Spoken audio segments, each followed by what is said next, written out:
सुनो मेरे रसूल पाक का तरीका। नबी पाक सल्लल्लाहु अलैहि वसल्लम के प्यारे सहाबी हुजूर सैयद आलम सल्लल्लाहु ताला अलैहि वसल्लम के चचाजाद हजरत अब्दुल्ला इब्न अब्बास, जिनको मेरे नबी पाक ने दुआ दी थी कि अल्लाह तुझे दीन की समझ अता फरमाए। इस उम्मत के सबसे बड़े मुफस्सिर कुरान, मुफस्सिरीन के इमाम हजरत अब्दुल्ला इब्न अब्बास रदियल्लाहु ताला अन्हु मस्जिद नबवी में इतिकाफ बैठे हुए, हुजूर के रोज़ा अनवर के पास इतिकाफ बैठे।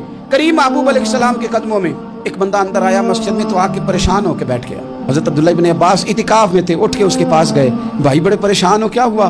तो बंदा रो पड़ा, कहने लगा मुझे साहिबे मज़ार की इज्जत की कसम, मुझे हुजूर सैयद आलम की हुर्मत की कसम, मेरे जिम्मे एक बंदे का हक आता है, मैंने कर्ज देना है पर मैं मजबूर हूँ, मैं दे नहीं सकता, मैं तकलीफ में हूँ, कोई नहीं है जो मदद करे, कोई नहीं है जो साथ चले, मैं देना चाहता हूँ पर दे नहीं पा रहा, मजबूर हूँ। वो तेरी आंखों या संग मलामत की चुभन कौन पहुंचा है मेरे दर्द की गहराई तक, दर्द की गहराई तक। और दौरे शोहरत में तो यारों ने किया याद बहुत, साथ आया ना कोई कूचे रुसवाई तक, सारी उम्र ही आटा गुद्दा है, लखा कीते नहीं पेड़े, अब वक्त आया ही थे मोहम्मद बख्शा, कोई नहीं हो बैठा नेड़े, अब कौन पूछता है, कोई करीब नहीं।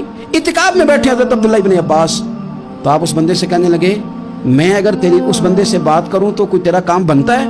उसने कहा हुजूर देख ले। फौरन उठे, जूते पहने, मस्जिद से निकले।